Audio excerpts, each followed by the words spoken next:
ప్రస్తుతం దేశమంతా యానిమేటెడ్ పౌరాణిక చిత్రం మహావతార్ నరసింహ గురించి పెద్ద చర్చ జరుగుతుంది. సైలెంట్ గా విడుదలైన ఈ సినిమా విడుదలైన వారం రోజులకే బాక్సాఫీస్ వద్ద జోరుగా దూసుకెళ్తుంది. పెద్ద సినిమాలు కూడా ఈ చిత్రానికి పోటీనివ్వలేని స్థితి ఏర్పడింది. మొదటి వారం రోజుల్లోనే 60 కోట్ల పైగా వసూళ్లు వచ్చాయని చిత్రబృందం ప్రకటించింది. ఇప్పుడు పోస్ట్ రిలీజ్ ప్రమోషన్స్ లో దర్శకుడు అశ్విన్ కుమార్ యాక్టివ్ గా పాల్గొంటున్నారు. పలు ఇంటర్వ్యూలో పాల్గొంటూ సినిమాపై ఆసక్తిని పెంచుతున్నారు. ఈ చిత్రం భారత యానిమేషన్ సినిమాలకు మార్గదర్శకంగా నిలుస్తుంది అనే నమ్మకంతో తీశామని, వచ్చిన స్పందన చూసి ఆనందంగా ఉందని చెప్పారు. భవిష్యత్తులో మరిన్ని పౌరాణిక యానిమేటెడ్ చిత్రాలు తీయాలనే ఆలోచనలో ఉన్నట్టు వెల్లడించారు. ఇక ఇంటర్వ్యూలో అశ్విన్ కుమార్ ను మీరు రామాయణం తీయాలనుకుంటే ఎవరు రాముడి పాత్రకు సెట్ అవుతారు అని అడిగితే ఒకటే ఆలోచన, రామ్ చరణ్ అని వెంటనే చెప్పారు. త్రిబులర్ సినిమాలో క్లైమాక్స్ లో చరణ్ వేసుకున్న గెటప్ చూసి చాలా మంది ఇదే రాముడి లుక్ అని అప్పుడే చెప్పారు. ఫిజిక్, చూపు, తీరు అన్నింటికీ రామ్ చరణ్ సరిగ్గా సరిపోతాడని ఫ్యాన్స్ చెబుతుంటే ఇప్పుడు అదే విషయాన్ని అశ్విన్ కుమార్ కూడా చెప్పడంతో అభిమానులు హ్యాపీగా షేర్ చేస్తున్నారు. ఇక ప్రస్తుతం రామ్ చరణ్ పెద్ద సినిమా షూటింగ్ లో బిజీగా ఉన్నారు. ఈ సినిమాను ఉప్పెన ఫేమ్ బుచ్చుబాబు డైరెక్ట్ చేస్తుండగా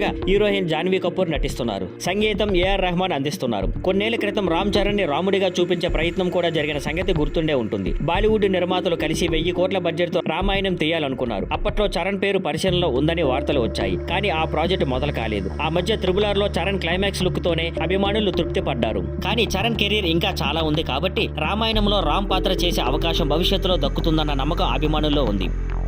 thank you for watching. Please like, share and subscribe.